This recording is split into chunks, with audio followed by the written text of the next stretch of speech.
and welcome back to my channel. And it is my first time filming in my dorm in a hot minute, let me tell you, because all the other videos I'm uploading have been filmed previously before I came back to school, so they've been in my room at home, which has less space and a semi-better backdrop. Read a lot better backdrop, but that's okay. And I'm wearing my Victorian style shirt with its tight cuffs and then loosey gloss, so I'm happy about that. And I figured, what better shirt to wear to tell you about my February TBR. Now, school is stressful. Right now, I have not had time to read like at all, so I only read one book in January. I was hoping to read more, but you know what? I can't blame myself. I'm doing the best I can, and reading is to be relaxing, and why read when I'm so stressed I can't focus? You know what I mean? But I still want to tell you guys about the books I am hoping to read in February, knowing full well I'm probably not going to read most of them.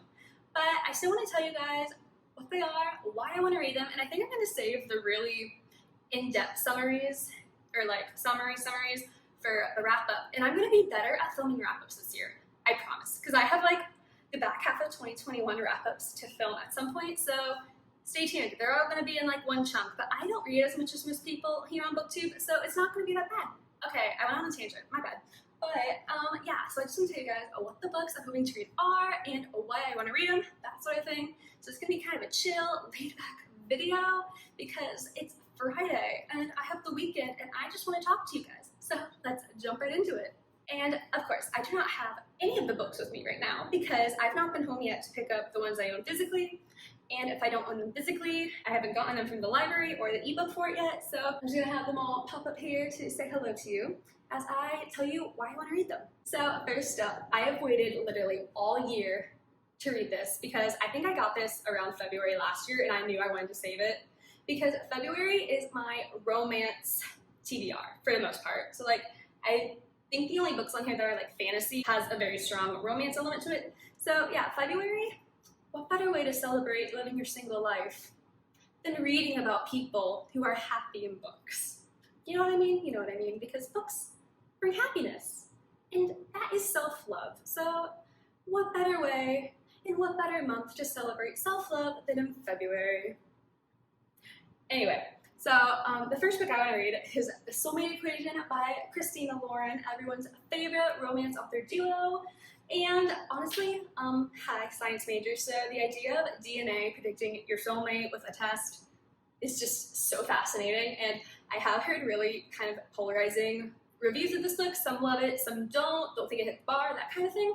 But I think I'm actually going to really like it, I'm going to enjoy it, and that's all I really care about. It's essentially a single mom matches the highest match, I think the highest match they have ever heard of on this dating DNA site with the creator of the app itself. So I just think that's going to be so much fun, and I'm really looking forward to it. So it's going to be a great time. And yeah, I just love science-y romances, and I think there's a few on this TBR actually, so living my best life. Book number 2 is, again, science-y romance, but this time it's in the Victorian era, and from what I remember from the back of the book, it's like bodyguard-esque trope in. It's so cute. So in this book we have essentially a bunch of women who are scientists in a world that doesn't want them to be scientists, and they've created this, I think it's a secret organization or like a secret academia club where they can work on their scientific discoveries, and they have bodyguards because people are not happy about this. But so we have one scientist, and she has been assigned a bodyguard, or they like have just run into each other a lot, and maybe he's not exactly assigned to her, but regardless, it's a romance about them, and it kind of sounds like he's grumpy, so I'm really excited about this. It sounds super cute, and I love a good old-fashioned Victorian Regency era science romance. Like, what a great combination. So kind of shying away from the science-y romances, I have one of my backlisted Marissa Meyer books, and that is Instant Karma. And I remember I talked about this book so much when it came out. I think it came out, when did it come out? 2020? I think it came out in 2020.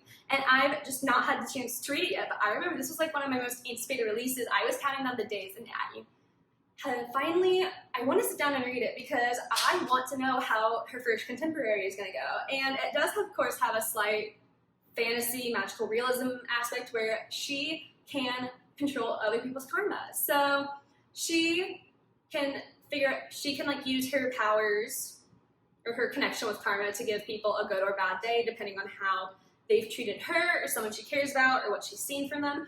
And there is no one she wants to use her bad karma on more than her lab partner, who has driving her insane and she just does not like him. However, when she tries to use her bad karma on him, it doesn't work.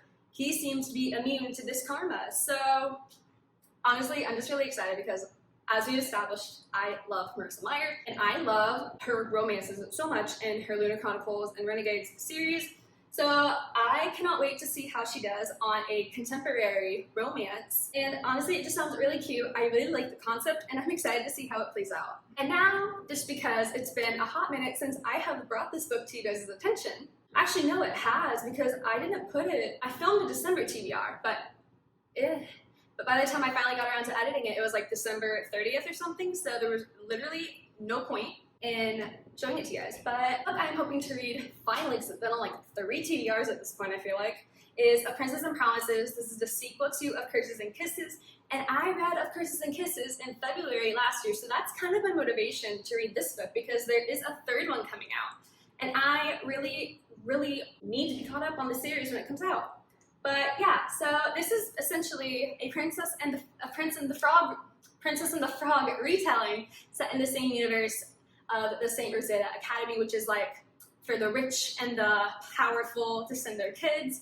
And in this we have Mean Girl nerd trope, so I'm excited about that. And the crumbs that were given in Of Curses and Kisses have me really intrigued to see what is going to be done with this couple. And of course, there's also magic hair gel. So I just want to see what that's about. So now the next 3 are not exactly on my TBR. So like when I write in my journal, my TBR, I'm not listing these on that TBR. But I really want/need to get to them this month. So I'll just rapidly fire tell you those. The first book on this list that I'm really hoping to read is Love from Scratch. And this is an ARC I received from Annette Galley. And this is a baking romance, and I really don't know much else. I literally forgot what the summary is as I'm not talking about it, but I think there might be a competition, but the point is that it's like cooking, baking romance. You know that little subgenre of just like those romances? This is one of them, but I think it sounds really cute, and I have an ARC, and it comes out in April, so I kind of want to have at least one ARC read in advance, because I did good with castles. But now I need to get more.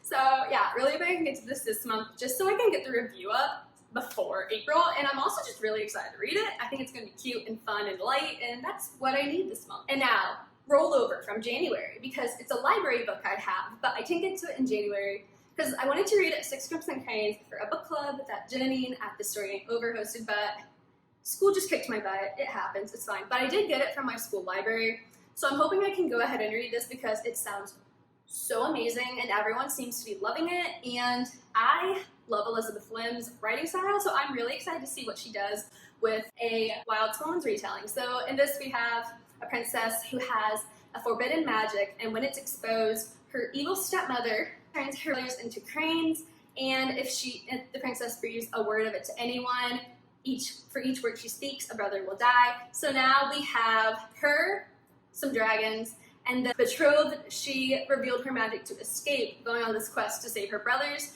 and it just sounds so amazing, and I'm just so excited to get to it. And it fits my February theme because there is a romance at its heart, and I'm just super excited to see what Elizabeth Lim has in store for this story. And last up is a book I meant to read last month but was never actually on a TBR because I forgot about it.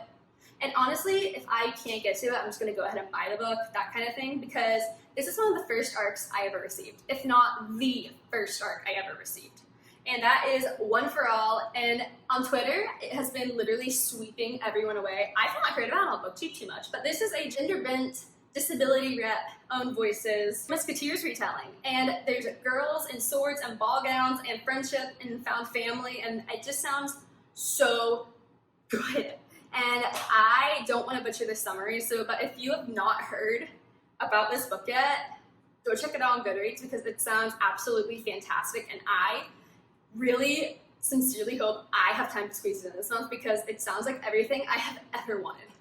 Alright, so that is my chill, low-key, rapid-fire TBR for February. I sincerely really hope I can get to some of these books this month, and if not, you bet they're going on later TBRs because all of them just sound so great. But let me know in the comments what you're reading for February. Are you doing the romance path like I feel like all of us are doing, or are you doing something else for February?